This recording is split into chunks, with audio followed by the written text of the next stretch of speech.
It's Monday on Your View. Welcome to the show. I am Murayo Afolabi Brown. As always, I have the ladies with me.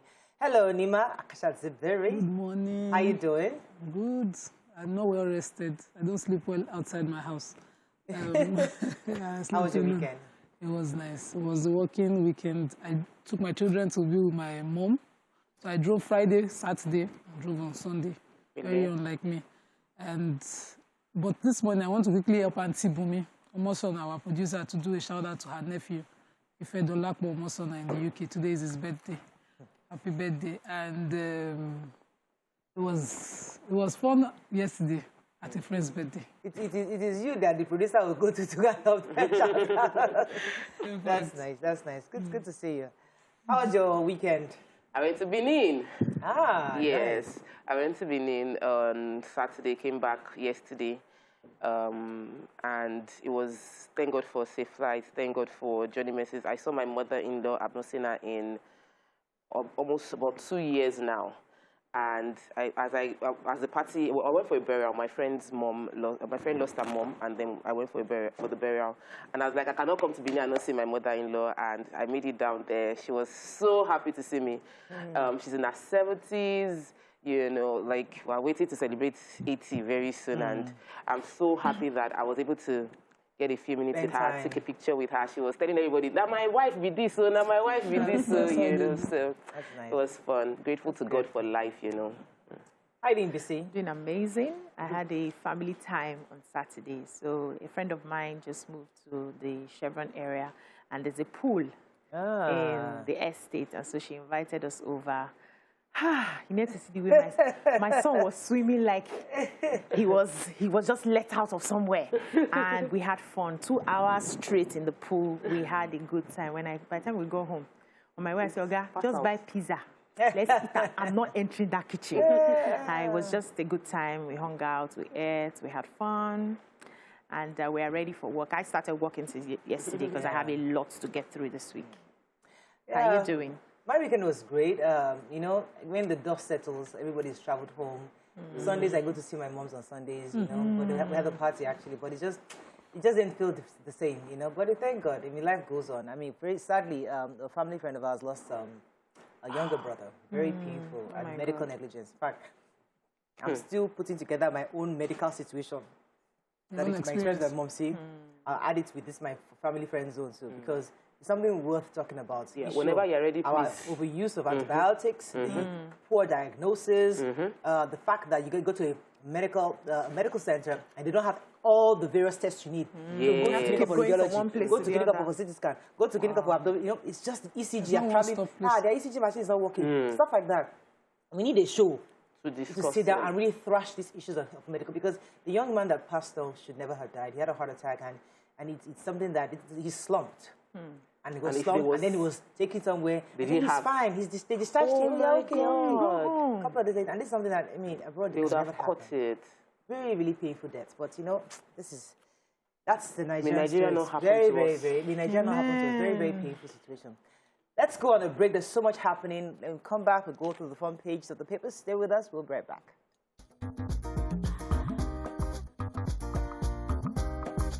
Stay tuned. Your View will be right back. Let's start with the Punch today. Nigeria lost 898.93 billion naira to pipeline vandalism theft in 9 months. Picture here of activists from global environmental movement Extinction Rebellion in the middle of Rome, central Rome. Nursing mother on bail for attempted drug smuggling, rearrested for trafficking skunks. Amotekun arrests teenager with 50 kg sack of Indian hemp in Osun. Okay, Odumake welcomes twins 6 months after husband's death. Buhari jets off to Scotland for climate change summit. $11 million fraud. Court orders interim forfeiture of Invictus Obi's houses and cars. Banks begin deduction of loans from chronic debtors' accounts. And Punch wins Newspaper of the Year, 10 other awards at NYMA. Okay, congratulations to Punch. Yeah. All right, which story are we starting with? Should we do the NDLEA? Yes, please. Let's start with NDLEA. Okay. Oh, let's congratulate Yinka. Late Yinka. Okay, what's her first name? Joe Okudumaki on the birth of her twins. Congratulations. This is after 6 months of her husband's passing. So this is like him living himself with her, consoling her. Give an interest story. Who has a story? Which of them? So I wanted to do the NDLEA. Please go ahead. So operatives of the NDLEA intercepted London-bound consignment of cocaine, heroin, meth, and cannabis at the Murtala Mohammed Airport. This happened October 28th on Thursday. They got 20 parcels of cocaine weighing 1.2 kilograms concealed in packets of Z black soap. Also 23 parcels of heroin weighing 1.4 kilograms concealed in Z black soap as well, and 39 parcels of 2.35 kg of meth.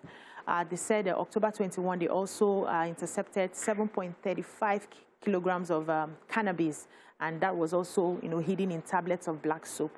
3 suspects have been arrested on that account. Then also a lady who was arrested and bailed for attempting to smuggle drugs in fufu. That's our akpu, cassava. For a suspect in the custody of NDLEA was arrested, and she was bailed. They just took her in, gave her an interview, spoke to her, reassured her, and then released her. And a week later, she was caught again. With another, product. Unrepentant. Unrepentant. And they mentioned a lot of things that they had with them. Let me take the story of a man, Soji Bakari, was arrested for defiling a 10-year-old girl in her parents' house. This happened in Isolo area of Akure, Ondo State. He was caught right in the act, so it's a clean case of assault, and the aggrieved trader went to the market, left the child at home, and thinking that this man came into the house and defiled. He was caught in the act, and he's been arrested. She appealed that they don't want this case swept under the carpet. They don't want a case of begging that, oh, please, let's overlook it. The police has responded that they were able to take the girl to the hospital, undergo treatment and examination, and they can confirm there is a case. And Mrs. Fome, who is the PRO, Mrs. Fome Odulame, the PRO, mentioned that it will be transferred to the State's Criminal Investigation Department for further investigation. So banks can now deduct loans from the accounts of non-performing debtors, according to them, with the Global Standing Instruction policy by the central bank. It allows banks to recover outstanding principal and interest upon default from any account maintained by the debtor across all financial institutions. So you are owing Bank A, you are not performing on that loan, but you have accounts settled somewhere in another bank and you are enjoying that benefit.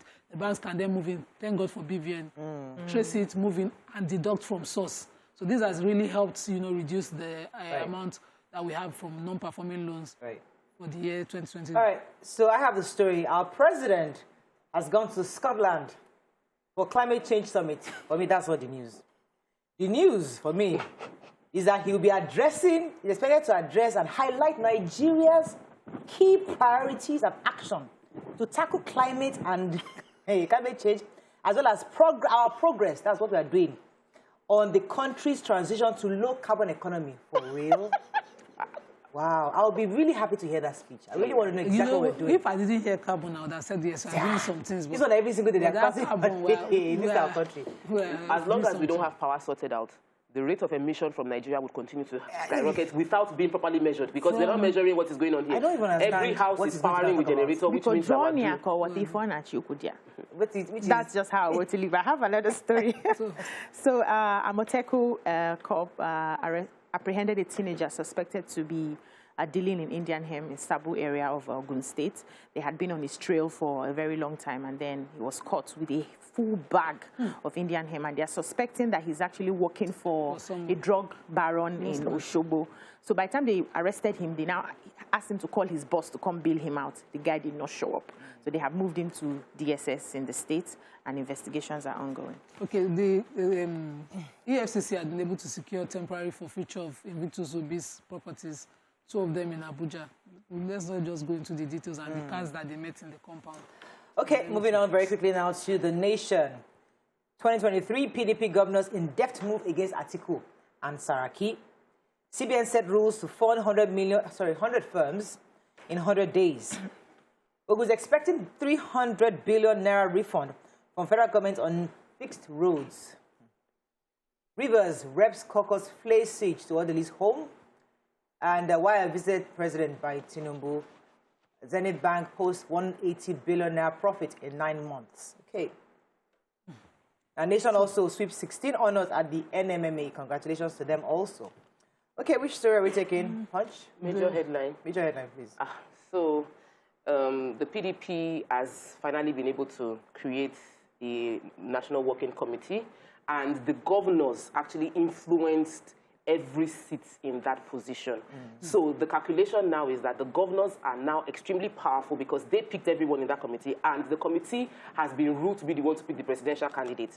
So they said this might be thwarting the plans, and we know that there are 3 people that have their eyes on being the president, becoming the presidential candidate, one of which is Rabi Kwakwanso Atiku, former President Atiku, and former Senate President Bukola Saraki, and that these 3 people who were supposed to be the front runners are now being, their position is being threatened because the governors, the governors are not on their side. So we've ignored PDP's drama for a long time, but it's getting closer to, and they seem like they're coming together. These, whoever comes out from PDP will be a major force in the next election in 2023. So I think we should be paying attention. So before we're ignoring them because they seem like they were disorganized, but now they seem to be together. So now they are obviously a party organizing themselves. So that's good to know. Governor Dakwa Abiodun of Ondo State was explaining the failed portion, the one that people protested about on the Lagos-Abeokuta road, that the federal government owes Ogun State government 300 billion for roads repairs that they had carried out over the years, and that they require only 13 billion for that field portion, another 75 billion for the entire road, and that if they can get the federal government to pay back what they owe them, probably they'll be able to carry out this project. But that his hands are tied, explaining that White Case area that they stopped. They started working. That one is not inside the Ottawa. That's Ogun State now. That's different. That's different locations. That's my own area. But these monies, of course, will help resolve a lot of road issues that have been paused or abandoned. And the roads are bad in Ogun State. They also talked about their tech hub in Abeokuta. I've passed by the tech hub. I've passed by it too. It's very It's just a signboard. Like a secondary school. No, there's a school. Like a secondary school that was. No. The entire stretch of that side of the road. It's only the signboard that will let you know that it's a But I saw a building. But I expect that I didn't enter into the building, but I saw the building. I saw the signboard, and I was waiting to see what was going to be there. Activity. Is there activity? No. Not much. So I would like to see activity. Really.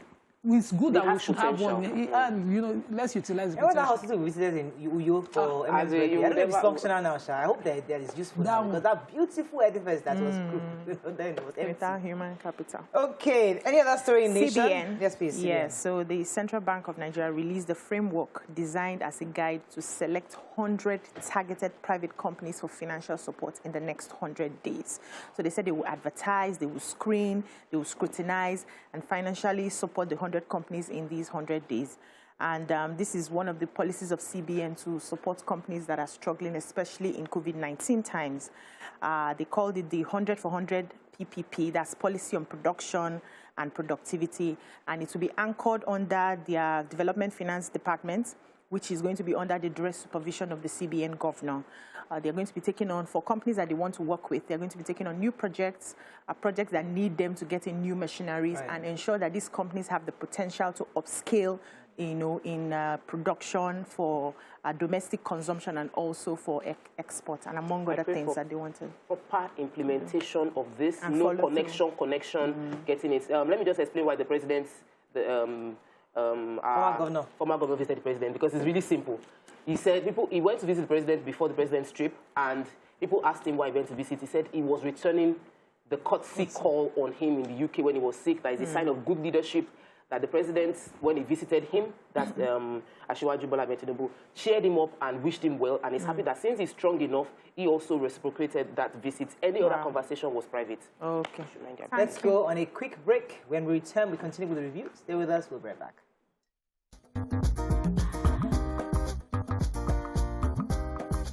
Stay tuned. Your View will be right back.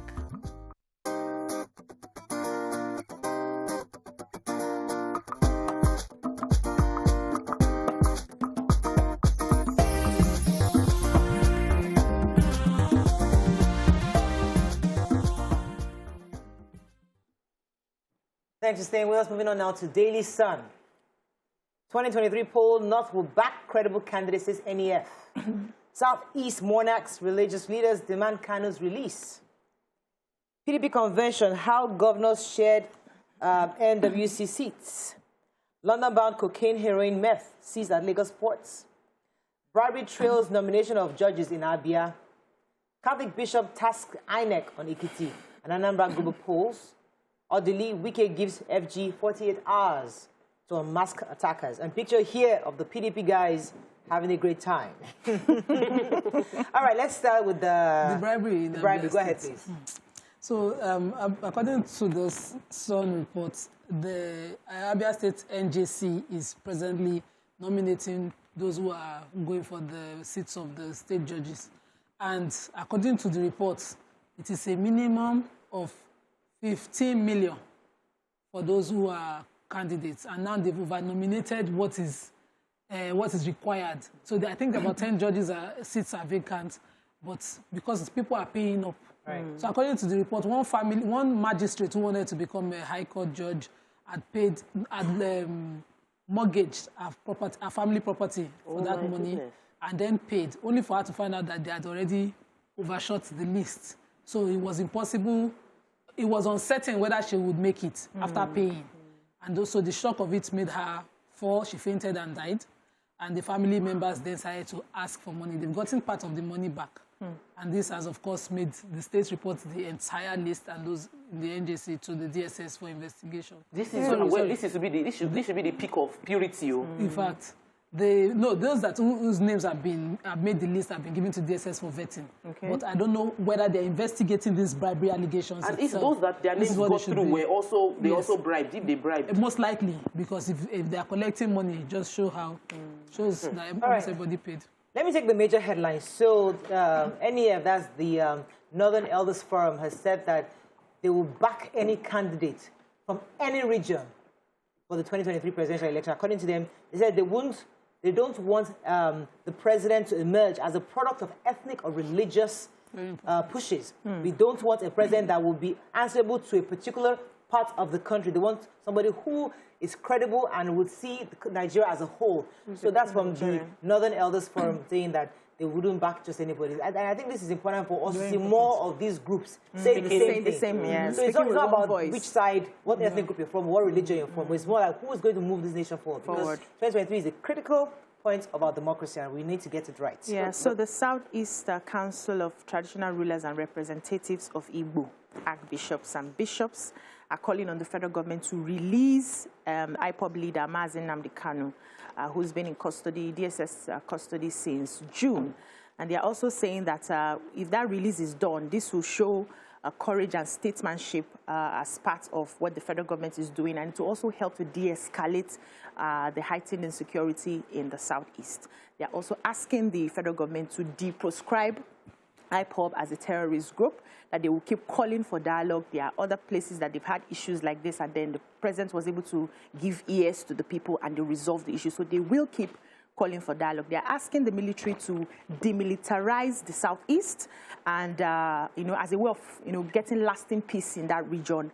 And they are now appealing to IPOB members not to, cause any form of mayhem especially during the November 6 elections, that they should even suspend the sit at home that they plan to give on that day to show that we are all working together to find lasting peace. Exactly the story. Let me tell you another Catholic, the Catholic Bishop of Ekiti, Most Reverend Felix Ajakaye, speaking at the 2021 Annual Lecture Award presentation of National Union of Journalists Correspondents Chapel in Ekiti State, delivering a lecture, mentioned that the INEC has a responsibility to use the Ekiti and Anambra elections to show their independence.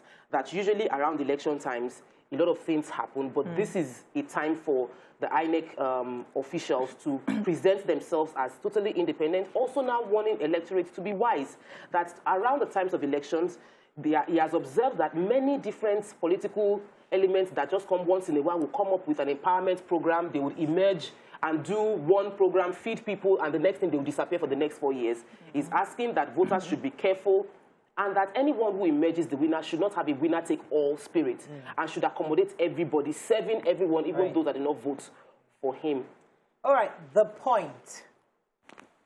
2023 presidency veiled friction between Tinubu and Osinbajo hard to resolve, says insiders. 3 banks rake in 174 billion naira in fees, commissions in 6 months. NNPC spends 34.8 billion naira maintaining pipeline in 9 months.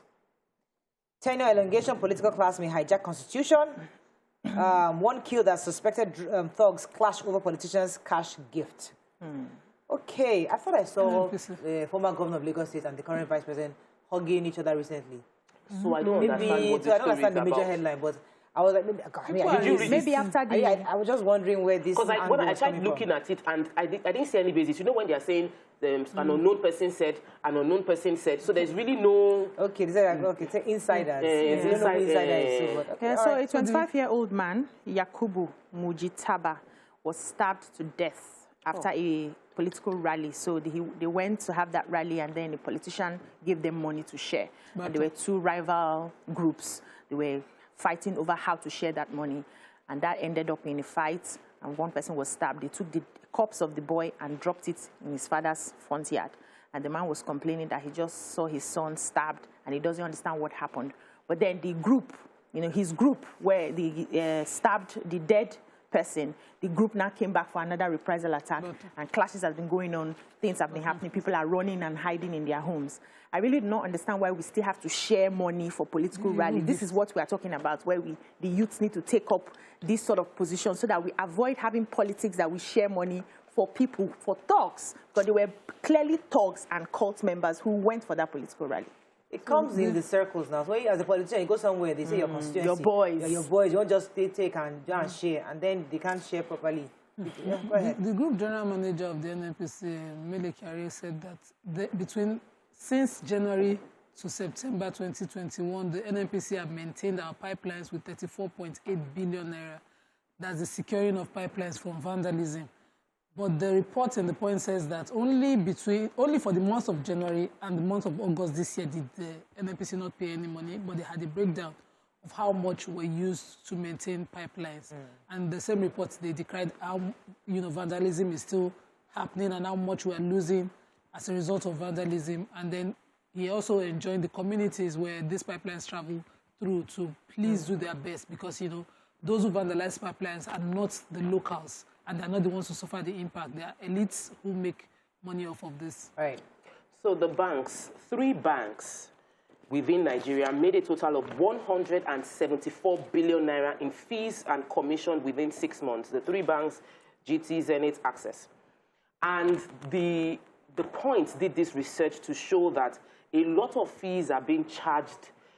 4 naira is being charged for every text message that is being sent. And sometimes if your transaction fails, you will get the text message. When your transaction doesn't, if it is bounced, you get the text message. And that these are multiple ways of fleecing account holders of money. Also, they are per kobo, they call it that they do kobo debits, which are really very small money being deducted on your account, but amounts to a huge profit for the banks. And that people they should look into this. The banks that are declaring profits are very few of the money actually came from bank account maintenance. Just 18% of this entire money came from account maintenance. And account maintenance is the only legal charge that everybody should pay. Every other ones are extra commissions on each transaction you make, whether it goes through or it doesn't go through. And I think that because people don't have the time to go through their account balance little by little, they lose a lot of money. Money just reduces. That we don't have what's the time. happening? Most people need information on what exactly to do. Yeah, so you get the alerts. I get worried when I see them. At the end of the month, you just give me 340-something thousand naira as my total month debit.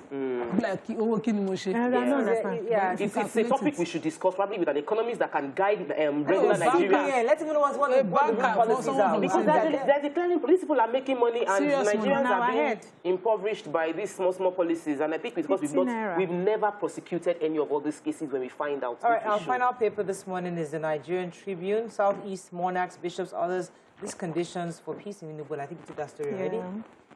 7 died as 3 vehicles, 6 motorcyclists shot, raised in Niger community in an inferno. PDP convention fallout, inside details of how governors aided Arapaja to beat Oyinlola. CBN announces selection criteria for private sector companies in 100 for 100 PPP. Wike gives MG 48 hours to unveil invaders of Justice Odili's house. And uneasy calm in Oyo APC over controversial Congress. Federal rules FG owing Ogun 300 billion, says Governor Abiodun. All right. So Governor Wike has given the federal government a 48-hour ultimatum to disclose to Nigerians the invaders of the house of Justice Mary Odili. He's saying this is not without basis, that just after she did the Bayelsa Electoral Tribunal and gave that judgment that was, a landslide, a lot of things are happening to her family. Her husband's passport was seized, her house was invaded, and she, who is saying the house was invaded, is known. The people who broke into the house are also known, and the federal government cannot just excuse it without explaining that, and it was trending over the weekend, the way her house was invaded. I think that, more than anything, we should keep such people safe. Okay, I was going to actually take the picture story, which is the unveiling of the Lagos State Lotteries and Gaming Authority. I think that's the SSC, to the Lagos State Governor, John Olutu, and our chairman were there at the events. And it's interesting that they now have a Lagos LGA, that's Lagos State Lotteries and Gaming Authority. Yeah. So I guess they're going to be the ones to regulate all the industry. And created a new logo. It was renamed, yes. It was renamed. Okay. So I think that's all we can take on Front Page Review. When we come back, move on to our hot topic of the day. Stay with us. We'll be right back.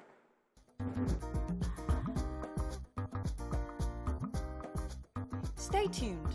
Your View will be right back.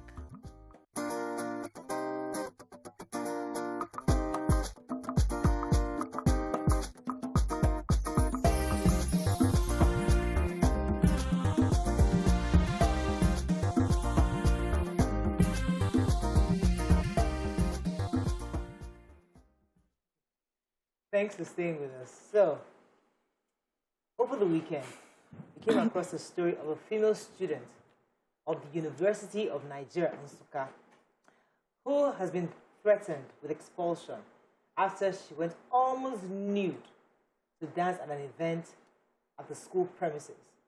Now, many people may not have seen this video. If you're a parent out there, I doubt if you've seen this, but I think I'm not sure we're going to play it because we can't play it. We can blur part of it, but this young girl was obviously dancing. I mean, if you want to define naked, I think this is practically naked.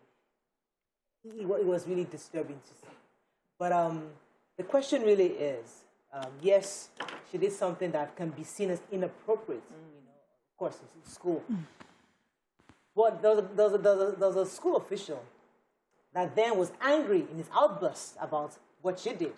And he said that she destroyed humanity. He said she should be persecuted and also expelled. The question, therefore, is, because we understand his anger and outburst, but what is the right thing to do? What's the right thing for a school to do in this kind of situation? What are your thoughts on this? I'd like to hear from the parents, family. For those of you who have seen the video, as I said, I can't show it on TV. It's inappropriate. But it's a young girl dancing almost naked in a school event. So all her classmates were there hailing her, and she was there going all naked. Of course, school authorities were upset about it. So what are your thoughts on this? How best should the school do? Should they expel her? Should she be somehow, counseled somehow back into the school community? What are your thoughts on this? Call us on 081-270-53687. Also, the second number is 091-390-76948. You can also send us messages on YouTube and Facebook. We'd like to hear your thoughts on this. I'd like this morning to hear from parents. Yeah. Our children are in the universities. We know what we did in universities. You have this freedom to do.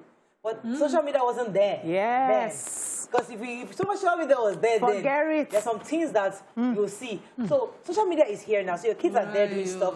And the school is saying they want you have destroyed there are some things we did not do. Even we did not do. Even in the midst of it, we did not do it. Yes, but our level is not the same level like we have. Yes, so we did not this is a university. I think on our certificates across universities, there's something called worthy. After being found worthy. Worthy, yeah.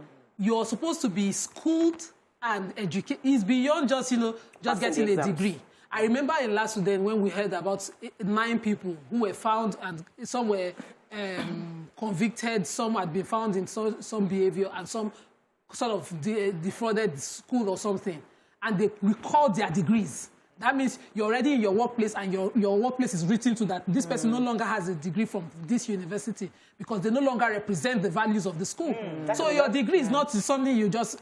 If she had gone to a club and she was videoed and sent to school, it's a different matter. This was within school premises. Yeah. What behavior is this one now again? You know, the organizers of the event, and according to the report, they said it was for 10,000 naira. The dancing was to win 10,000 and she just went bala because of it. It's okay, oh, that's all right. Let me come to you. You know, the reason we have morals taught in primary, secondary school is so that you can, the parents will help to shape the child in their formative years. Because when you get to the university, it's like no man's land. Nobody trains you in the university. You're supposed to have sense and train yourself. You're supposed to be moderate in everything you do so that you represent the school. For a young lady to, you know, throw caution to the wind and do that sort of dance, while I blame her and she's going to take responsibility for her actions, I also blame the people around her because naturally we Nigerians were enablers. People were there laughing, taking videos, snapping, hailing her. And she was doing it. When she started that sort of dance, everybody just walked away. She would have looked around, she wouldn't see anybody, and then she would stop. We are always enabling people do certain things and then go back and judge them. I also understand that when you get into the university, you have a code of conduct handed to you, I think our handbook or something, and then you're supposed to follow all the rules and guidelines and everything. I'm sure she had that as a university, so most of us did not read it anyway. We don't know what's inside. But it's still her responsibility to, you can still dance and shake your, you know, booty in a certain way. Moderation for whatever reason it is. And now that you have done it, I do not agree with the punishment. I feel it's too, I feel it's too much for the crime. I feel, you know, sometimes when things happen like this, as parents, we just come, hey, and you talk out of anger. But I think she needs to be called in. She needs to be counseled. She needs to, even if it's community service, but going all the way to expel because the name of your school has been mentioned and you feel is an embarrassment. I think it's too much. It's a major school. I know. That is one of the top schools in Nigeria. I mean, I think that's where even the first indigenous university. That's why it's called the University of Nigeria. So it's that pain. So this is not just any school. This is UNN. So for me, the first thing that came to my mind is there was an orientation week that everybody in any school must go through. Many people skip it, but we don't understand how important it is. It is at that orientation week they give you the handbook and they explain what is in it. So for the school, I would not want the school to act out of emotion or anger. Every offense has a punishment as recommended in the handbook. Yet, every student can contest the offense and say, this punishment, even though it's in the handbook, I don't believe I deserve it. I would prefer other form of punishment meted out to me. I believe that part should be dealt with. But then let's talk about the moral compass. The fact that both the dancer and every enabler around all are guilty of the moral compass. Look at the situation. When I saw that dance, I know this person was not dancing with clear eye. You don't dance that kind of dance with clear eye. There's influence. When we say don't drink or don't use drugs, there are reasons because you are unable to control your impulse. Things you probably will be unable to do with your sane eye, clear eye. You do it because you are no longer in control of your faculties. These are things that happen. If this girl ends up dropping out of school after the years and her children, it is, I mean, her parents have invested into her. It is simply because she went under influence, did things she shouldn't have done, and I feel very bad for her, and I feel that she shouldn't be the only one punished. Everyone at that event, when people go mad, Mariah, we used to live in a society where people go mad. And the person goes naked. They don't video the nakedness. They carry clothes to cover the person. That's the culture we have. That's the culture we should have. Not anymore. So when you see a girl, you know, starts doing, this is behaving inappropriate, you cover the girl. But what we're doing now is we record it. We are moving and we need to bring ourselves back. Every time we have this conversation is to bring ourselves back to this is what our standards should be. Maybe we are forgetting because of social media. Let's remind ourselves. Are we being hypocritical? Let me tell you why. Because the truth is that when you get into that university, you're free It's freedom. There was freedom. I mean, freedom. And you just want to just do things. Explore. Yes, you have your moral compass pulling you back, but you want to do things. I mean, we've all shared different experiences, but our own time, there wasn't social media. I mean, if I think of some of the things I have done in university, I think I mentioned before that some of my friends went to a nude beach in Florida. Me, I just didn't have enough confidence in myself to go. No, that's me. That's me. That's where we are going. All my friends, they all did. They complied, except for me. And the only reason why I didn't comply was because I didn't have enough confidence in myself at the time. My body, I didn't feel that I was there. So that's what. But if I felt I was there, I'd probably have complied. Because you are in the university, and there is a nude beach. You didn't do it inside the school. Yeah. So I'm saying that we're not. I don't want us to be hypocritical in the sense that we all do things, but where are we drawing the line? We say that do those things outside and respect the inside of the university. That's what we're saying. There's an offense for public misconduct. Certain things are not allowed in public. You know this thing they call loving, public PDA. Display of PDA. Yeah. There's a line. Before you know it, you have committed an offense, even in Lagos State. So those things you can do in your private. You can dance like crazy, shake bum bum, twerk like you could. All those things, it's supposed to be for your private. If they were in a club, an enclosed place, the organizers are doing, if they like, they should give her ₦1 for whatever she did. Whatever justification she has is okay. But the moment it can be an offense to another person's sight, like this man, you can see his daughter through his... He destroyed humanity. He destroyed humanity and womanhood. You will see that the man was obviously shocked and, disorganized. He did not even put his thoughts together and saying, at some point he started talking like the school. I would ensure, as if he was VC. But that's how offensive certain behaviors are. So people must learn the public conduct as well as private conduct. A lot of things you can get away with in your houses, with your family, but it's not for public view. Okay, let's go on a quick break. When we come back, we'll take some phone calls and read the messages from there. Stay with us. We'll be right back.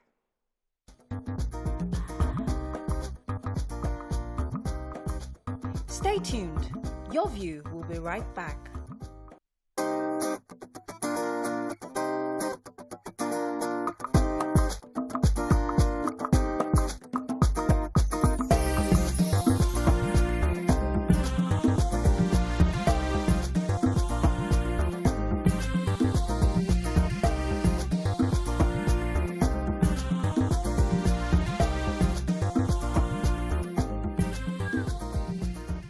Thanks for staying with us. So we're still discussing this matter. Now, we've discussed what happened. Now, what is the appropriate punishment in this situation? So we saw the man had that outburst. And you had said that they should call her and have a conversation. But we're talking about that a lot of young people in schools do these things privately. So are we saying it's okay for them to do it outside? And the issue is that it's being done in the school. It's disrespecting the school institution that is being done inside. But are we being hypocritical? Because whether you like it or not, these young ladies are doing stuff. Many of them are dressing half naked to clubs anyway. Yeah. They're all, doing escort work for all these big guys, So these young university young girls, they are over adventurous at this point. So for me, I think we need to start learning how to give Caesar what is Caesar's and give God what is God's. When you come to a place, you should act appropriately for that place. We see celebrities abroad who on set will wear nets, wear different things because they are acting a role. Those same celebrities, when they are meeting the president and the governors and all that, they suit up. The one that have shoulder pads. Serious suiting up because it's appropriate to dress that way for the position or for the environment that you find yourself. So if you come to a school environment, there are ethics that you must follow. That shows that you are intelligent, you're emotionally intelligent, you are paying attention, you are grounded, you know what's up. If you go to the club and you decide to twerk naked, that's a different thing, that's the club. Nobody will fault you for that because you have decided to do that where it is appropriate. If you go to the nude beach and you decide to wear buba, people will be looking at you. Is this person okay? Because it's not appropriate for that position. So if we can get things right in such a way, it's not about being hypocritical. It's about this is not the place for this. And I would fault her friends because, when she didn't have any friend. In the whole school. She did. If she had a friend, you would have covered her. True. Now enemies there. Enemies there. No, it's a fact. Let me take this call. Ebu, are you there? Thanks for calling. Yeah, good morning. You're live. Go ahead, please. Yeah, I'm not really a social media person. I've not seen the video, but this is my own view. What the lady did, according to what you said, is that she embarrassed the school. The school should just give her a little bit of punishment to embarrass her, not to send her away. Yeah, I agree. It is not a criminal offense per se. It is an embarrassment. So probably a serious community service from the school. Yeah. Those people that want to send her away probably were cultists too when they were in school. She's a human being. She did not kill anybody.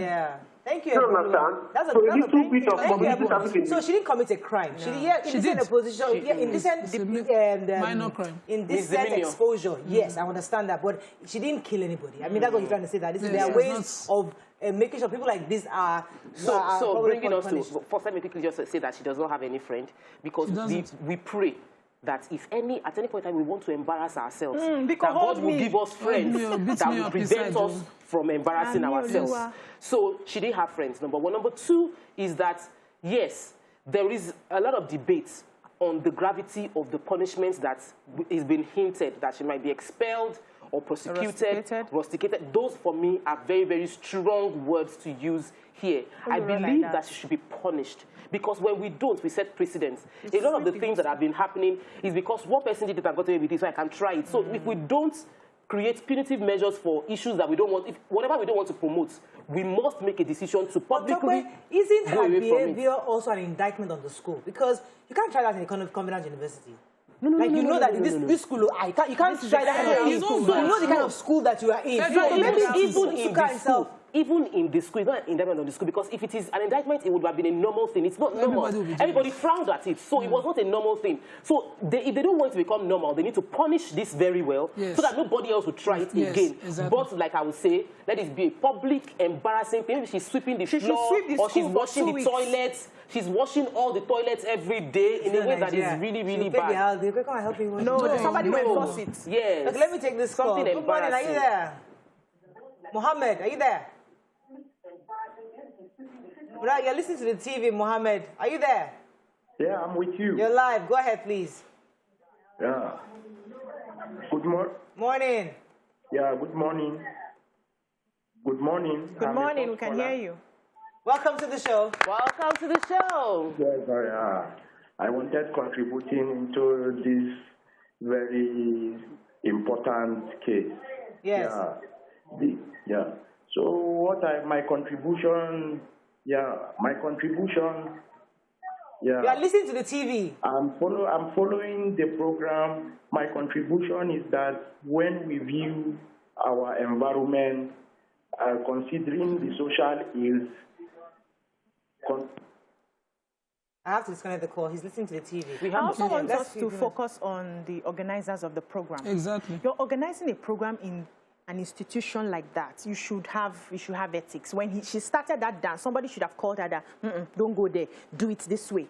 We're the one paying the price. She removed the trousers herself. Yeah. So the thing is, if she's going to be punished, the organizers as well will be fined for that, so that when you're having this sort of, we all need to work together when we want to uphold morality. So we don't sit on one side, enjoy the view, and then come out and start giving punishment. So that because of, because we've discussed a bit of this hypocrisy, I'm seeing a lot of messages on Facebook saying that Sheide said, good morning, ladies. Don't pamper Tiwa Savage as an adult and chastise undergraduate because she's also an adult. By law, no minor in a university environment. Nobody on this show pampered Tiwa Savage. Everybody here stood against that act, stood against the public display of something that should be private. So I don't want this to be registered in anybody's mind, like the ladies of the view supported or stood with her. We didn't. They wanted us to crucify her. Because all of us, we don't stand against, we are against it. Dario Oluwashefumi said, if you can stand with Tiwa Savage, like a lot of people are saying the same thing that we stood. We did not stand with Tiwa Savage. No lady on your view stood with Tiwa Savage. We didn't. So we didn't. So we should address this. Go ahead. Paul Williams says, I don't understand this hypocrisy. The society has literally gone to hell. Morality is dead, and the kids not product of society. Fab says, school or not school, Nigerian girls are bad all over the world. Okay, let me take Pastor Festus, our final call on this. Pastor Festus, are you there? Yes, I'm here. You're live. Go ahead, please. Yeah, Pastor FESTUS Kennedy from Akoko Edo State. Okay, go ahead, sir. Yeah, I think what really happened is, see, there is no amount of training. Parents can train children to university. We are talking of university. I was once a student in the university. See, children can pretend at home. You can train them very well at home. They will develop good moral, good students, good children. But when they get to university, it's no man's land. It's a free place. Like they have free autonomy. Nobody's controlling them. Nobody's checkmating them. So they do whatever. I had an instance from Akwedo here. When I was in FOMA AAU, at University of Cuba, there was this pastor children from Akwedo, the father pastor, were trained, were brought up. So one of them get admission, they were trained. One get admission to Federal Polytechnic Uchi, one FOMA, my school. And the one in FOMA, very decent girl, but before you know, 100 level, she started going out with boys. And on one occasion, I think they were just traveling, cooling around side, leaving FOMA to Akwedo. And they got to Uchi very late, and they refused to move. And when they were going, they got an accident. Trailer crushed them. And the boy died instantly. The Okada man died instantly. She was unconscious. And they were able to get to reach the father. By the time the father got to Alchi, then he met the girl. But not up to 5 days to get passed on. So what I'm trying to say here, there is no amount of prayer we can pray for our children that will stop our children, the one that will migrate, not to migrate. Thank you very much, Pastor FESTUS. You're right. So there's only so much a parent can do. But the truth is, I think...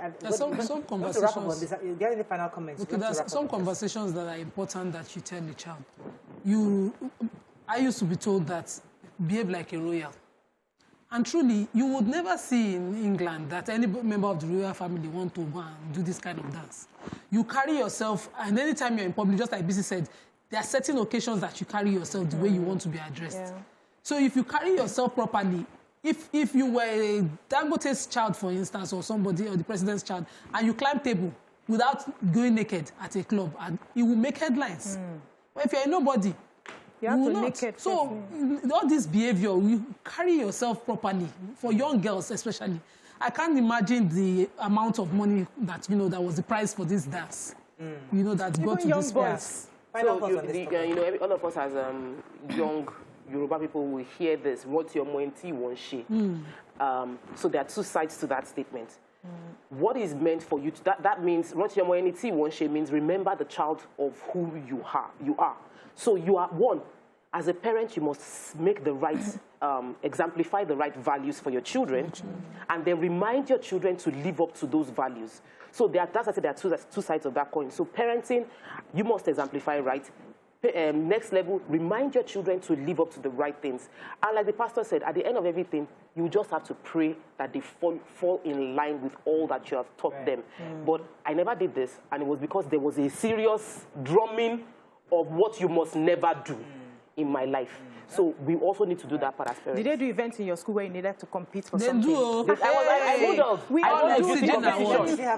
We do different things at a certain age because everybody's trying to explore. But the only thing I'm going to leave with young people today is to remember the voice of your mother or your father.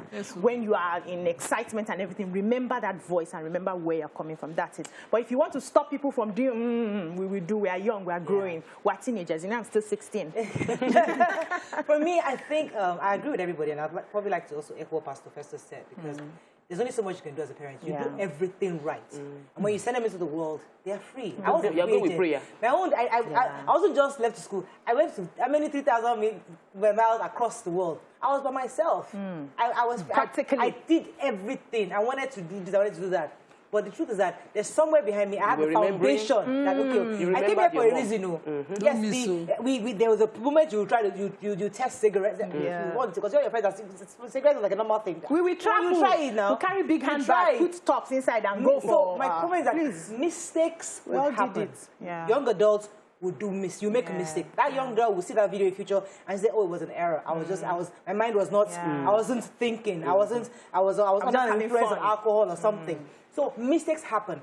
I think what's important is that those of us who are regulators, who are the authorities, don't cast away the bathwater. Don't throw the baby away with the bathwater. Let's understand that these young children will go through these mistakes, and but our job is to bring them back. So let us not just throw out and say expel her. No, yes, she has goofed, no doubt, but she's still a child. She is. And she needs to finish school. So it's important for us to take the right decision so that this person, at least at the end of the day, will be happy that she had real adults to guide and protect her. Let's go on a quick break. When we come back, we'll talk about another issue. Stay with us. We'll be right back.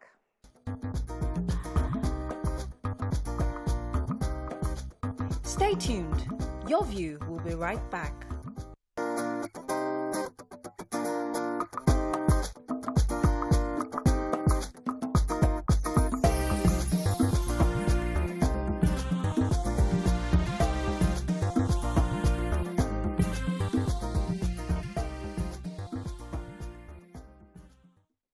Thanks for staying with us. So, J1, while reacting to his recent ordeal at the airport, said that people who are not politicians are worse than politicians themselves. Now, this brings us to the revelation by the ICPC chairman, where he highlighted that over a staggering 300 houses were recovered from just 2 civil servants. We'd like to hear your thoughts on this, because in the recent times, the ladies of your view have started this hashtag, we the people. We the people, because we have to bar our we the people. What are we doing? Yes, the government have their own fault. We've been on their case from day one. They didn't do this, they didn't do that, they've not done that. Yes, we list and we highlight the issues of the government every single day. But we the people, what are we doing? Have we also taken advantage of the loopholes within the government policy to enrich ourselves? This is what we've seen. So the civil servants here that ICPC reported, I think it was an FCC, was doing, there was a committee that was set up to investigate these things, and it was there that was revealed that 2 people, one has, I think, 241. Yeah. It's something else. The other one has 60. That's 60. Total of 300 and something. So these people, and how did they determine, how did they find out? Because they realized that these houses, many of these residents were empty. And if you really use bank money, you will not leave them empty, because you need it to work for you. So you have to recoup the money to pay back the banks. So it's from money that has been diverted, that has been stolen, laundered. These are money that are being used to buy these houses and real estate. So how do we begin to speak to ourselves? Because we have all taken advantage of these poor governmental policies and systems to enrich ourselves. And that's what our focus is on today. We the people. What are we doing? Civil servants. J1 shared his own experience. He's saying our we are the ones even worse than these politicians. There used to be dignity in living simple. So I had aunties who, when they show up for events, they slay. They go back to their own room and parlor self-contained. Life even didn't fall. They were dignified in their lives. They had dignity in their trade. They would be called by their trade. One, now pepper at the ground, the other at the sell. And when they sell pepper for you, they sell it with dignity and pride. They did not lose. But when money now became the standard for respect and everything, gradually but surely, we lost it. Those people that felt, let me wait, and they call for deal. And slowly, you will do anything, make it kinchatilowo, wire, and all of that became legit. And before you know it, you started seeing people justifying it when their children do a certain kind of work and say, it's what everybody is doing. Because it's popular, it makes it okay. Gradually, that's how we have allowed this. An average Nigerian is sitting in a public office. It starts from even investigating crimes. If you lose something, you pay something to find it within the security agencies. So you do simple work. You say, hey, Madam, how far now? You know, appreciate boys now. Or you're coming to report something and they're saying, they size you up to see whether... If you can afford it. Whether you require stress. Because they want to know at the end of the work whether you'll be appreciative, you will reward them. So if you deserve we no longer rely on the institutions to work on its own. So there are monies for this by institutions. We now share it for big man and class. So let's not use it now. Use you see what happened? I saw it happen because I flew the same airline to Benin and back. And while we went on the queue, I saw someone came in. Immediately she came in, somebody carried her bag, obviously. No problem. You can carry your bag, you settle them. And the lady stood at the back. A man went to check in for her. Like you're supposed to see the person that is flying. The person checked in for her and checked in her bag and left. We stayed in the same hotel in Benin. As she got in, they carried the bag. We came into the same hotel, in my head, I'm like, the idea is you need to be powerful. And because we use power to oppress one another. So we got back into Lagos, and an Uber driver, I think he was receiving a phone call and he slowed down. His car got clamped.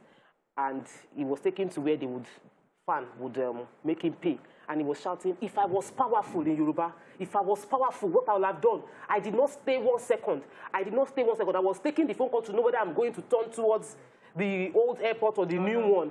But I did not stay 1 second. If I was powerful, what I would have done to you people? And that is where the problem is. Because every poor Nigerian has been victimized. The moment he has money, he's going to use it to victimize the next person he can victimize.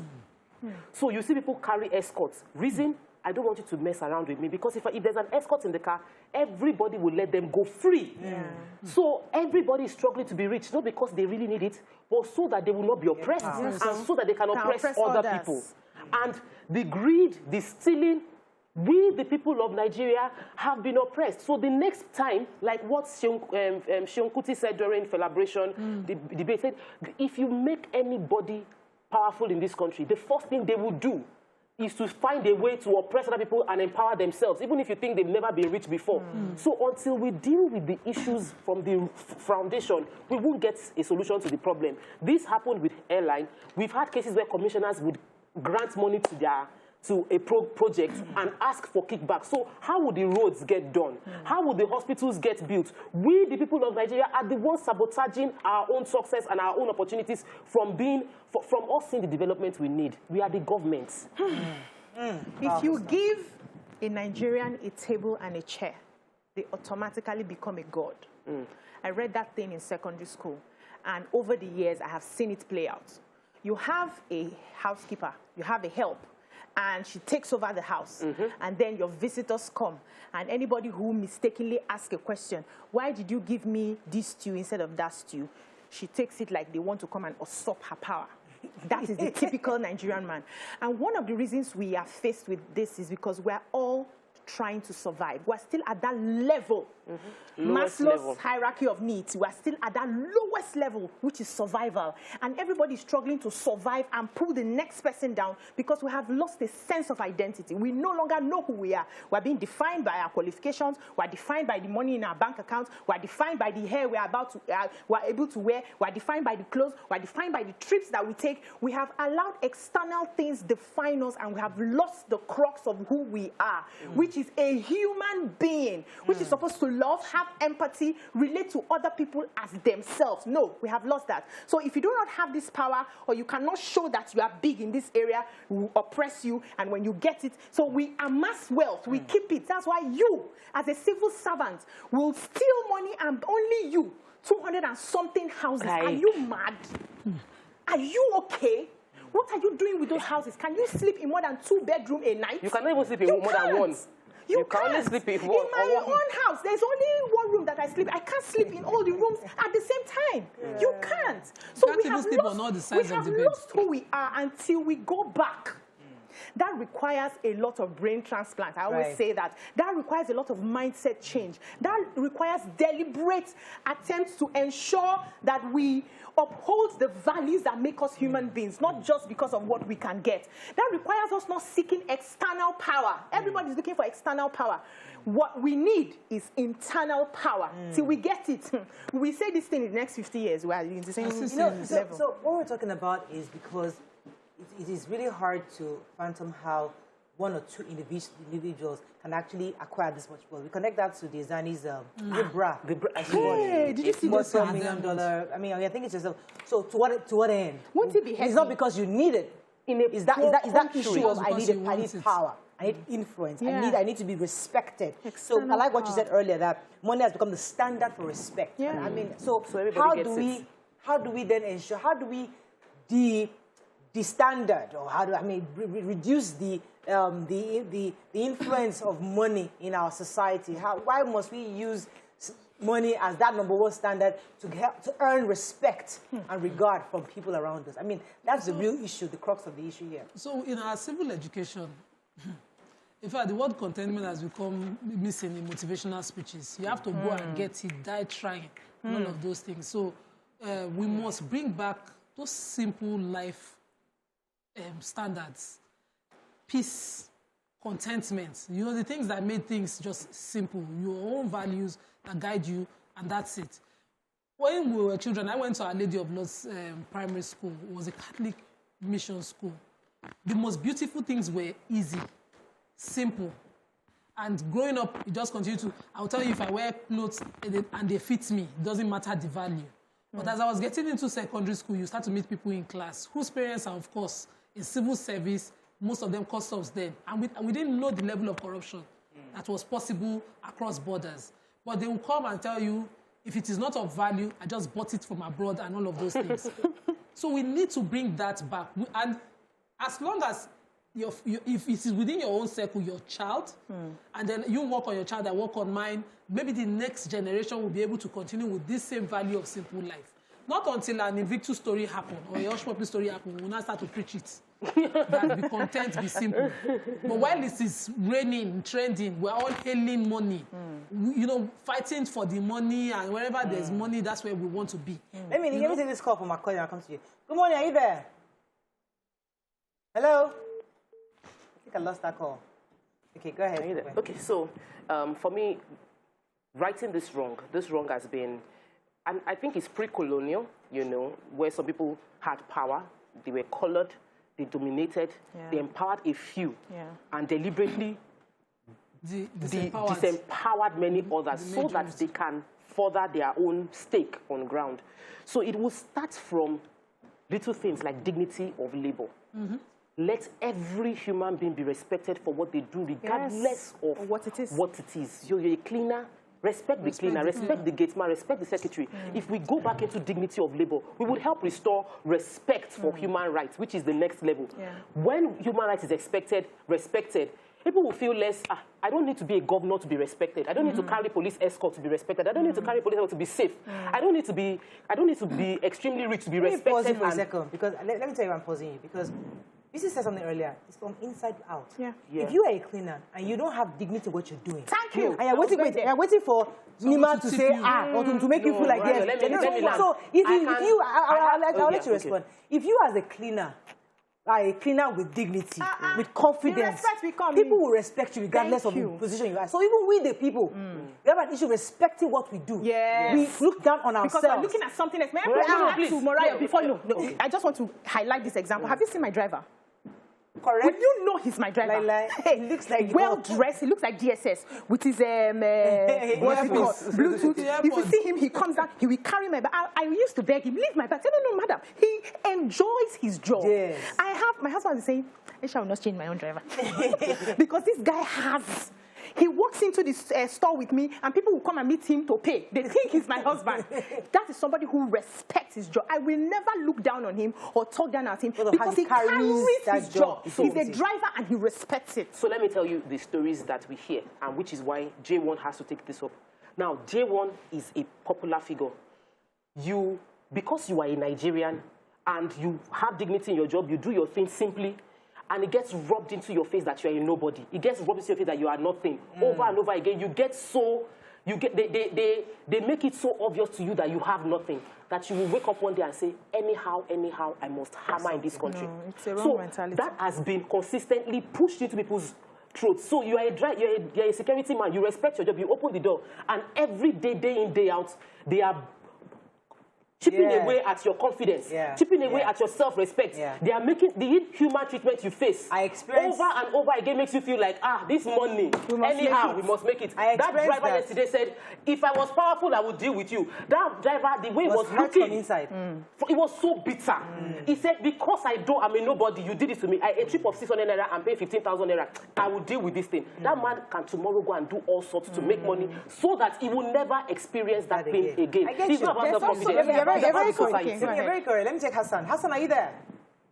Good morning. Good morning, you're live. Morai, you are welcome back. Thank you, sir. Please, everything boils down to the rule of law. Yeah. We have thrown back the rule of law to the background. And corruption is the order of the day in Nigeria. Yeah. We respect money more than anything. And you see, let me respond to you. You see, those people, you see them trying to have a bodyguard, trying to have this, trying to have that, trying to have power to exercise nothing. You understand?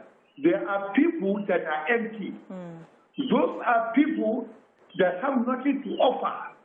Those are people that are psychologically defeated. Put it down that way. You see, corruption is all over. Go to banks. They collect money from you to give you loans. You go to seek for contract. They ask for what do you have for us. We are all culpable indeed. The members of the society are contributing to these ills in the sense that they don't respect you anymore if you don't have money. In the early days, when we were in university, there are some big bills in our university that big guys bought cars for. Do you know what they did? Anytime we are going on holiday, they keep those cars in the university.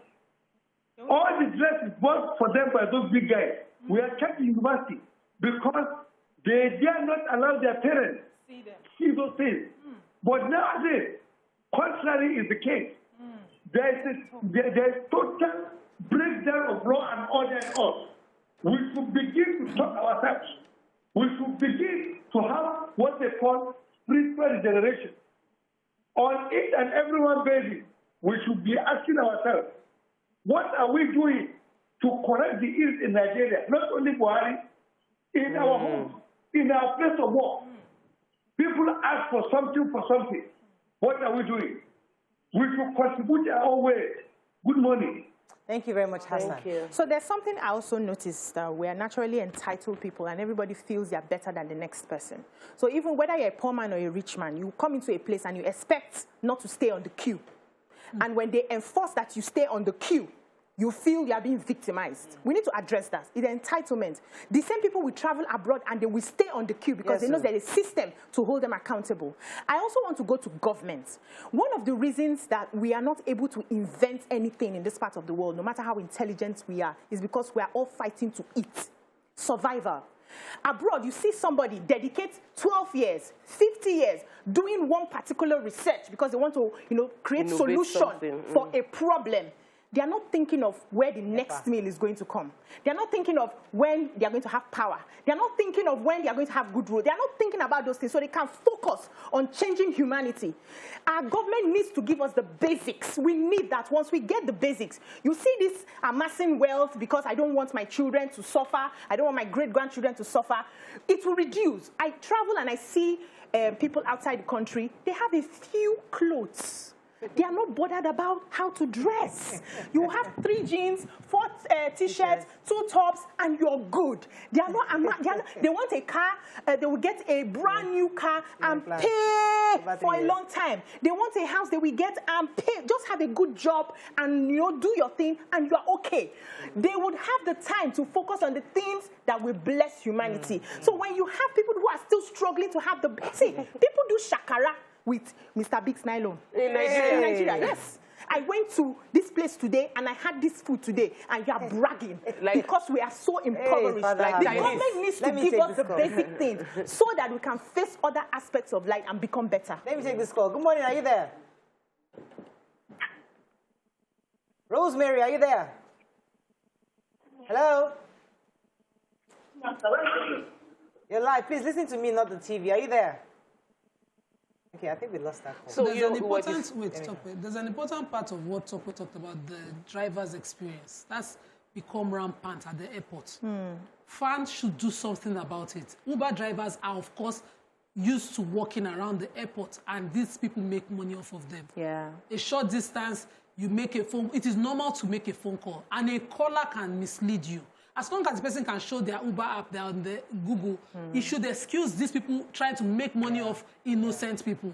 You can't imagine what he's supposed to earn on that tree and what he's supposed to pay as a fine. And these guys are just waiting. They will just jump in front of your car and pick up every victim. This is a victimization case. Fine. I'm using this opportunity to call you out because there are videos of, you know, an Uber driver who videoed and exposed them. And now Nsukka saw this happen also. Before people will start to take laws into their, before we have another Okada riders kind of revolution. Let me take Femi. At the airport. Femi, are you there? Please don't embarrass us. Femi from Ikeja, are you there? Yes, I'm still here. You're live. Go ahead, please. But, okay, yeah. I can't see them talking to me here. All right, so yes, I'm here. Thank you. Yes, I'm here. Live, Femi, please go ahead. Don't listen to the TV. Listen to me. I mean, okay. I mean 8 years doing this, man. I love the discussion going on. Yes, go ahead, please. Thank you. This off. And I want to make 3 points. One is responsible followership. Responsible followership. You know, people have been saying leadership, and I've been engaging a lot of people on that discussion. That, look, even when we go to heaven, paradise, evil men will not be allowed because one single evil man can destroy the whole thing. And we that are Christians, we know that God has to send devil down to us because the presence of only one single devil with God, who is all-knowing, all-powerful, will turn around the heaven and make it back. And the heart was caused because the devil came to the earth. So leadership, followership is critical to good leadership. We have to understand that. Yeah. The second point is law and order. People always want to go and kill and say, okay, take me to court after I kill you. Because the process of justice is long. Everybody wants to commit an offense because they know that the process of justice is long. Right. Go to the road, you will see people breaking the law. They expect them to be towed away for police to court. How many police do we have? How much will government spend in court trying criminals? The last one is training. We always think education is training. No, education, schooling is different from training. Yeah. Training will tell, the good example is when they were asking people what is the meaning of BSc, they can't even interpret it. That is key to training. They need to know why they are doing what they are doing. Why you are a last man, why are you on the road? It's not to collect money, it's to make sure there's free flow of Thank you very much, Femi. You see, I've had this conversation with a few people, so I know that many of our police officers and our security operatives do get trained. They are trained, but how do you reconcile training somebody and it goes back to the streets and doesn't have the basics? So you are telling him this is how to do it, but he's faced every day with the son saying that I need money for this, I need money for this. So his circumstances. You know, for a long time we're always discussing. We placed at the feet of the government, and you know she took us to the government. So but us to bring us back to the people. Yes, the people. All of us join. And we, the people, in that the government and its policies can only be implemented by people. And we have seen the impact of people taking a policy that would have bettered the life of their fellow, all of us. And they would circumvent that policy, not understanding the far-reaching effects of what you have done. So you're supposed to fix a road. You award the contract. You pay them the 100 million. You took 20 million from the person. The person has 80 million and is looking at it. Sometimes they even take like half of the money to settle. So the person says, this contract is 100 million. I have only 50 million to implement it. He can't do anything. Wait, so the man does not do the job. Let me pause you.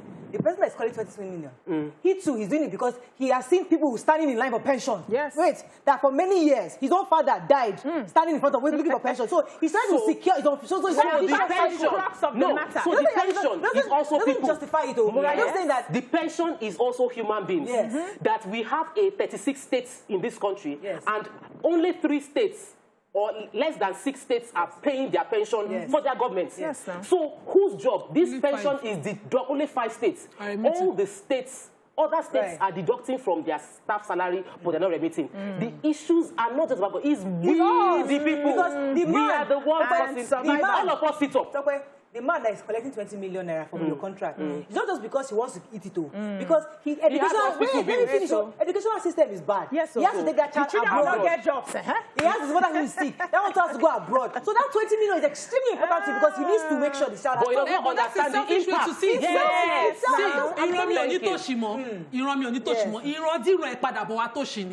You see this mentality. Say it in English now. We don't get it. Say it in English. My generation will not experience poverty. Yeah. It's a lie. It's your generation upon generation's generation that will come back to that poverty with a selfish mentality. Right. Exactly. You see this Canada, all of us, we are going. Imagine that their generation, wait now, all their generation before were thinking of themselves alone. We will not have any Canada to go. Yeah. They will not do road, they will not do school, they will not build housing for their people. Eventually, all of us will not want to go there. That's what brought us here, that we are looking for where to go. It's the mentality of our past leaders that you now start to amass only your own and your children. You see these houses that we are talking about in Abuja, these two houses. One person. 200.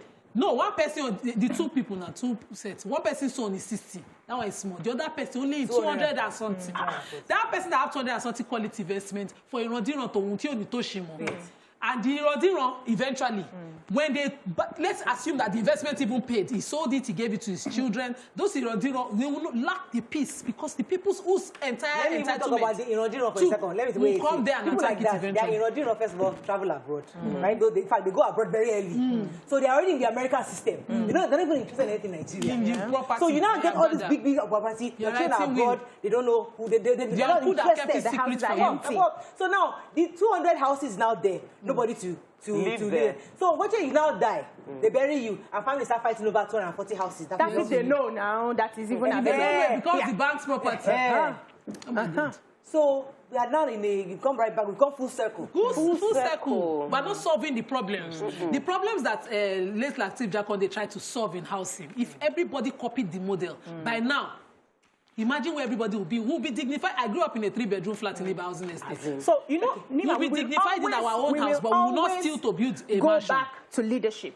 If you have children who are misbehaving, children who are not following law and order, what do you do as a father? Do you see that all of us are the same? Justice. I'm the father, you are the children, we all fell from the same tree. No, you will sit up. You will put laws in place. You will follow through. You will ensure. And we cannot just assume that all Nigerians are bad. Yeah. We have good people. Yeah. We have people that still have integrity. Find them to do the job. Ensure that people who are caught are prosecuted to the latter. Follow through. If I find them, listen, if I want to find a good person, religion, ethnic, we are not ready. We now enter. We are not ready. Say, he's not from this side. We are not ready. He's not this religion. You will get a good commissioner, and then the PS will look at you and be like, in this ministry, you will not do anything for 4 years. You don't want us to chop. You said you will not do anything. We're not ready. We, the people. Simple. We, the people. We, the people. Let's go on a break. When we come back, we hear from We, the people. Stay with us.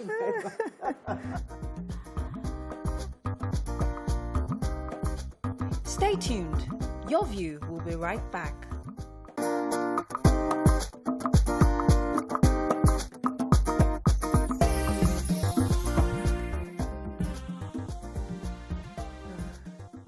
Thanks for staying with us. So we're still addressing we the people. And it's like you have an opportunity, you steal money, you buy houses in London, Florida, Spain, China, Japan, Nigeria, your village, or your state, in Lagos, and then you can't live in any of those places. Maybe just one place you live in.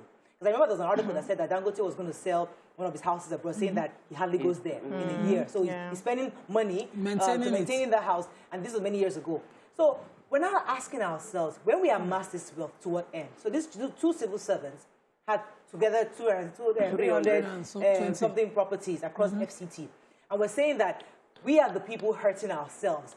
What can we begin to do to help people understand that no matter how much money you have, at the end of the day, there's only so much you need. No matter how much money you steal. So let's not take it away from people who work hard and earn their money. Okay. We have people who build. No, hold on. Don't go there. You have across the world. I do not sleep right now. I don't sleep. So if tomorrow I decide to go on vacation 5 times a year, you now say I'm wasting money. I'm working hard. I'm putting in the work. I should be able to eat the benefits of Would you buy houses in 10 places in the world? I don't. For now, I don't think I need it. Okay. Yeah, and I don't have the means to. I don't think I do. But if you have the means, would you? As long as I'm not stealing your money, I will. Because some of those houses will empower other people. I will provide jobs for them. People will manage the houses. They will earn a living. And I will make my money. It's my money. It's my brain. It's my... Please, allow me to enjoy it. Let's not discounting us legitimate. Hold on. So that's what I'm saying. So there are people who work hard, who are legitimate in their business. business, who are doing everything to ensure that they create opportunities for other people and extend the wealth. So you are more like a channel. You are a blessing. You are empowering other people. You can empower yourself. There's nothing wrong in that. The problem is those who take public wealth and buy those houses and lock them up, where there are lots of people who do not have good houses to live in. That's where the problem is, and that's what we should address. Because this, you know, when we tilt the conversation, it now seems like working hard is not really necessary when I don't need plenty things. It's okay to work hard legitimately, but if you are a thief, you have been given contracts and you circumvent, you cut corners, you are the ones that we are holding responsible this morning. Yeah. And you need to understand that what you sow, you will reap. Somebody was discussing with me recently, and said, have you ever seen all these people who've amassed Nigeria's wealth after they have gone? Do you see their children Fourth generation, succeed? Don't finish. Now you say do you see their children, you know, distinguish themselves? No. Even if the children distinguish themselves, the next generation is gone. I don't see it's gone. Because by the second generation is gone. Most of the time, wealth transferred, second generation is gone. There's a statistic that all the millionaires, we don't have statistics in Nigeria, so it's for America that most millionaires are fourth generation, that second generation, by third generation, it's out. So it's not, you can't really secure your future generation the way you think you will secure them. The best way to secure them is to leave them a good name and give them the capacity to empower themselves. I think that we also need to realize that these things that happen, these 200 and something houses, there are people that support this industry, this corruption industry that we have. There are many people that are supporting it. And as long as we don't have justice in such a way that a judge will give a ruling and then she's being investigated, her house is being ransacked, everybody is being shushed up. As long as we have stories of somebody is bribing to become a judge and all of them are paying and taking mortgage so that they can become judge. Because at the end of the day, when anything goes wrong, where do we go to? We go to the courts. So if the court is bad, what do we do? People now take laws into their hands, and then the institution is not strengthened. So the part of the government might be to make policies. The part of human being is for us to stand for the policies. And that's why I like the corner that said responsible followership. As all of us, we are the people, we are the one following, we are the one empowering these leaders. We are the one empowering a human being is nothing without people following him. If I don't say Rakadede, you are nobody. So we must realize that we should give the glory to where the glory should be. And it's a lot of work for all of us in the media, because we have the opportunity to shape minds, to take it as a huge responsibility and push the right narratives so that it will be trickling in. It might not be a magic wand that will change the society, but we'll be having that trickling in of impact little by little in the lives of everyone. Let me take Carol. We hope we can get more calls. Carol, are you there from the UK? Amen. Hello, Carol, are you there? Hello, Carol, are you there? Yeah, I think we're having connection issues. Do you have more messages on? Okay, so this is beyond the civil service. In some establishments, you have people who stagnate progress. You have people who slow down, hold back pension. When you hold somebody's pension, how does it double your own? If you say you saw your father queue up for his own, and it's your turn now, you now say, okay, let you just take care of yourself. How does it ensure your own? People can amass wealth in a short period, illegally, and lose it within the blink of an eye. So how does that secure anything? Why not ensure that a system works so that everybody gets their due and you get yours? All of us are taken care of. If we put the contributory pension scheme to take care of people when they are no longer as fit and strong as they were when they were young to work, why is it not working? What will be your gain when they stop that thing? Why don't we have a proper system of health care, health insurance, when it will pay all of us?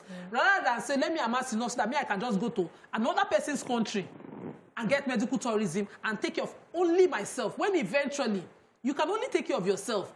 The money might not be enough to take care of your mother, your other loved ones, and they will fall victim to the system that you destroyed. Why are we not bothered about? Let me take this call. And to what end? How does it really grow you? Aminu Kano. Good morning, Aminu Kano. Are you there? Yeah, Madam Moraya. You're live. Go ahead, please. Yes. It is so interesting that you choose to tell Nigerians who we should be.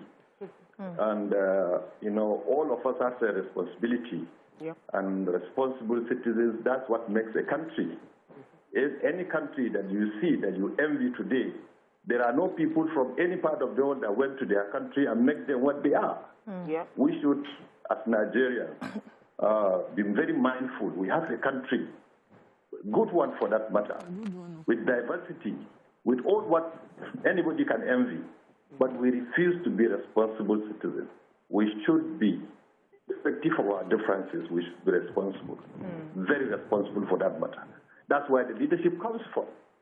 We are Nigerians. We should be very proud of our country. Yes. Thank you very much. Thank you very much. Thank you. So yes, we have messages on Facebook. Oshineye Kemi says, amassing wealth and corruption is a reflection of low self-esteem.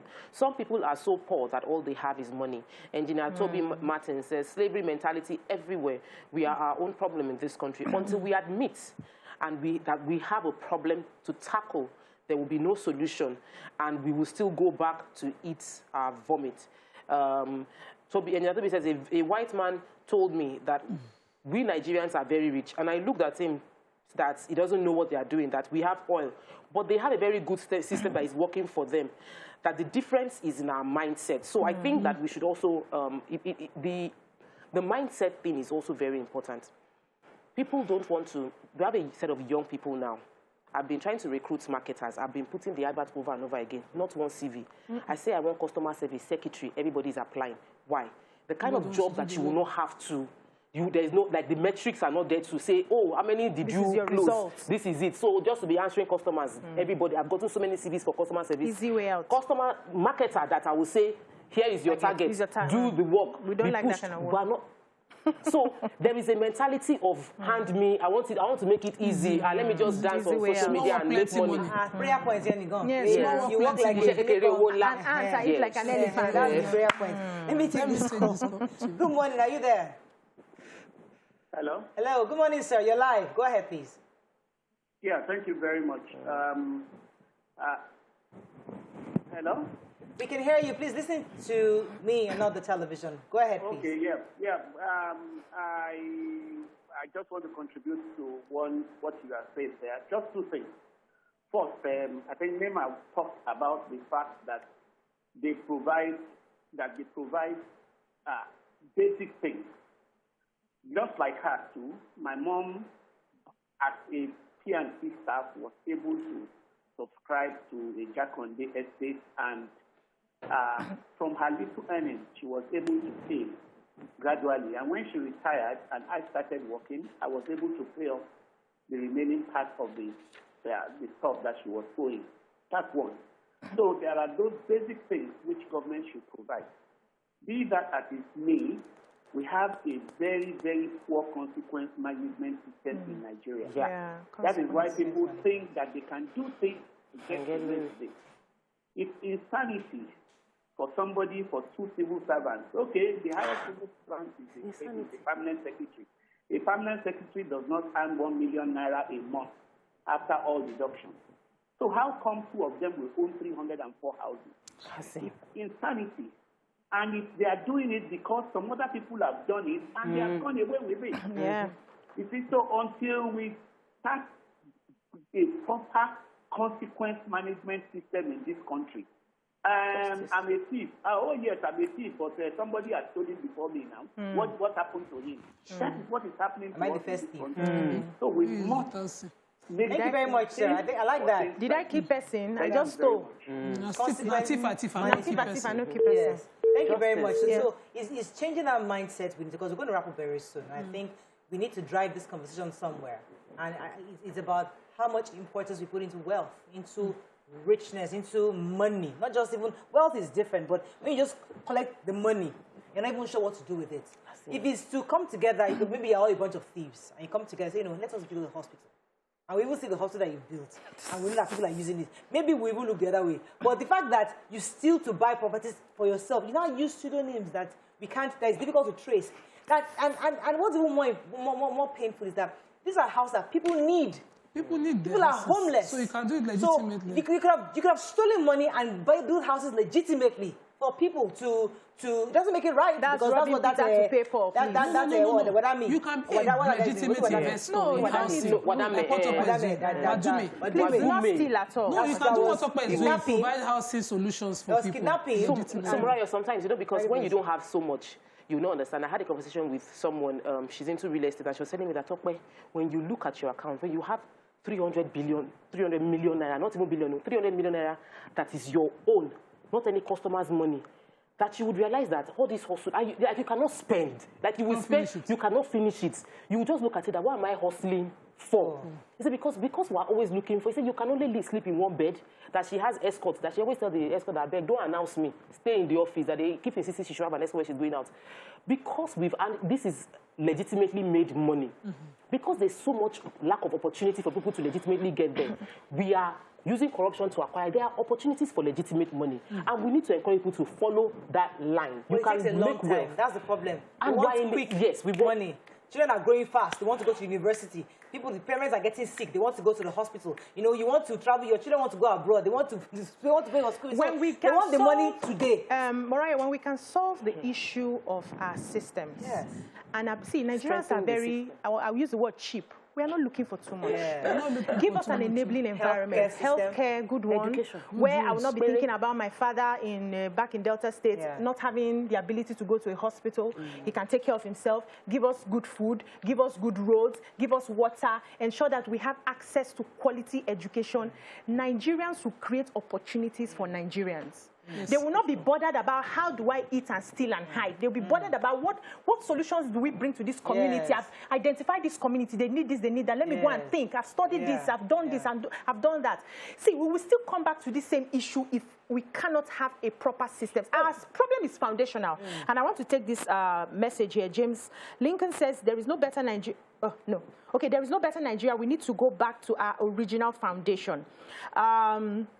Andrew says, there should be a system, but who with clean hands will police this system? So we need to find those people who will give us this system. And in our little corner, like we're trying to hold everybody accountable now, you do what you can do. You don't impoverish people around you. Take care of your people, your community. And it just trickles down. We keep coming back to this same thing. Says, everything is not God. Why not just have a good heart to help your country? You know, little by little, same intentions, little by little, will make a notion of good intentions and we'll have a better country. We can't continue to think selfishly. I'm sorry to say this. Once your plan is exit, you're in the selfish bracket. You're saying, down. I can't do this while anymore. If people sort it, I'll come back. Because an average Nigeria, it's true. An average Nigeria abroad is thinking, let me just buy land and secure. I was saying to someone, I said, you moved abroad, you have your valid papers, you've married an abroad person, and now you have your children abroad, but you are struggling to send money back home for a property here where you can own a property there, and your children are also, because of their mother, have their heritage there as well. Why are you struggling? And because maybe if I die, my children will want to come back home. Sometimes, I'm saying in retrospect, a lot of things my father used to talk about. We worry about the things that are not within our control. If you are no more, all these things that you think you have put in place that will protect your generation unborn might not work for them. They might be squandered in the... in fact, even the full part is even one person that keeps the secret for you. There are two different angles. So those that money helps. They actually also help their children. Some of them raise their children to know, listen, there's somewhere home. So they bring them where they are very aware of their culture and they know that to come back. So it's objective, but it's purposeful. I think I've shared this story before with an Indian classmate of mine who, after graduation, she was so excited to go back to India. Because I was like, I'm here just to get knowledge and get out. Go there because how did that happen? They have a community of Indians where they support each other. Come, you bring your children home, educate them, and then we take them back. Or they get them. So a bunch of doctors come together. They do their housemanship or whatever for residence for a period where they have the experience, and then you go back home. So it is purposeful migration. Thank you. It is towards an end. But we do it just me, myself, and I. Your family, you are in the abroad. You see, I can't blame them because Nigeria has a quick conversation too on that. I met someone in America and he's very interested in investing in Nigeria. And I had a conversation with him that, there's this property this person is marketing in Dubai. Why are you not putting your money there? It's a stronger currency. He said, because I want to develop my country. As in, the person said, I only invest in Nigeria. I have my house in America here, but I want to put my money in Nigeria because I know that if the money goes back, it is helping the community one way. Let me give you the I'll come to Nima. I think Nigeria, I believe, or Mike, I'm not sure. Hello? Oh, I lost that call. Sorry, there's a problem with our mentality, and I don't want to say it's black. So two boxers had a world title fight. The one that won was black. So he bought bling-blings and did videos and prepared them, let them go and kill themselves. The other one that lost, won some money as well, went home. Looked at the community where he grew up and built 40 houses for people in that community for free because he didn't like the way the shelter was.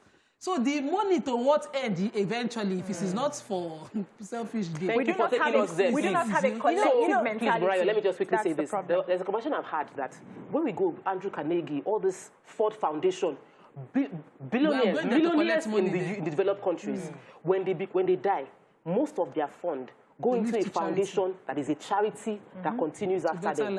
We don't have that level of system here, where you will see hospitals in almost every state built by a private organization, a foundation that this person as a pastor knows. The money is not going to your children, like inside your family. You take some of the funds and there's a landmark project being done around. We are so survival in our mindset that everything is me. We're still back. I was going to say, I lost my train of thought. But I think, I mean, as we wrap up on this, the idea is that, yes, we're not saying we shouldn't amass wealth. We're saying that it should be purposeful.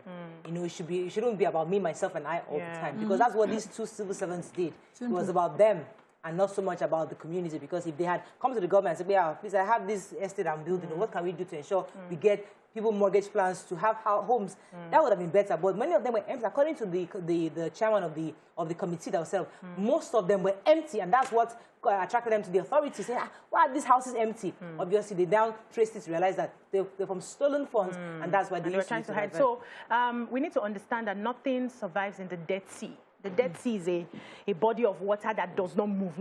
Anything that comes in stays trapped in, and there is no life in the Dead Sea. And if we look at all the people who have stolen and mastered and all of that, if we trace them to their generation, you see that there's actually no life in them. We are supposed to be channels of blessing. So as the blessing is coming through you, you are working hard, you are getting it, you are extending it to other people, you are helping lift people up. We need to break this crab mentality where we want to be the best at every table. See, we can all be the best in different things. We can't all be heads, and some of our prayer points need to change. We can't all be heads. It will be monsters. And that's where we are. We need the legs. We need the tails. We need to be effective. Any part of the body where you find yourself. Be at the head and tail. Yes. So we need to change all of this mentality and understand that for us to survive in this country, we need to be patriotic. So it's about Nigeria. What can I do for my country? Not what can the country do for me. All the time we keep asking that question. You know, as we wrap up, because I remember that story I shared with you guys about somebody I know that he had COVID. And I think it was a doctor. He lived abroad many, many years, and he had so much money. Left his family in Nigeria. When they told him that this COVID thing and he was about to die, he transferred everything to his wife that he had abandoned for many years. Transferred it to the wife. Oh, please, make this or you will not collect. Unfortunately, fortunately, he now survived. He now said, okay, Auntie, my money is like, are you all right? I won't transfer it back to you. Transfer it. The man of that had to now start over to start beginning. But now he knows that it's right to invest at home. Because he knew that if he died, that money is going to stay. That is it. He has worked for nothing. And he had families. And everything he transferred. He even tried. Some people will be hiding their phone when they're about to die. And they won't want you to see their password. I know some people like that. But we thank God. We have to wrap up. I think as we wrap up in this, I don't think we have any other messages, final ones. Important. Let's take a few before you wrap up. Okay. Says, we are not bereft of brains or potentials. What we lack is the morale to do what's right. We out a clause to good, doing good or being good. Do the right thing whether someone is watching or not. Kowa says, I was watching a video on YouTube where a PAMSEC civil servant was facing a panel because the ministry was asking for a loan for water projects in certain parts of Nigeria. So the House of Rep members, this one is a long story, but... Andrew Streetham says, can we all agree on this chat line that we should bring back war against indiscipline? He said, so they were grilling this Igbo woman, and one House of Rep member asked her, he said, Madam, you came earlier to collect $400 million to make water accessible. You haven't rendered account of how that was done. That fund was spent, and you are asking for another loan. And our dear PAMSEC responded, nobody told me that I had to give account to the previous loan. He said I dropped dead when he heard that. She said, nobody has asked me to give account to the previous loan. That's the mentality. We must... System of consequence. What do you call it? System of consequence. Yes, consequence management. Consequence management. Yes, People across board. We have to wrap up. I think the best way to wrap, because we started this conversation on the issue of the civil servants and J1, saying that we, the people, are the problem. Yes, the government have their own issues, and we are here criticizing the government every single day. But sometimes we must put a searchlight on ourselves. And yes, we are the ones causing these problems. Yes, you can get a good leader, but the good leader cannot function if we, the followers, too, don't make our own contribution. Followership. So we must begin to look at Nigeria not just as theirs, as ours. We're trying to build this nation. It's not them and us. It's us trying to build this nation. And we must be able to say no to corruption at all levels. That's all we can take on the show. I hope you learned a few things. Today was just one of those lamentation days, but it's all good. It's not lamentation. We'll see you tomorrow. Have a great day. Bye for now.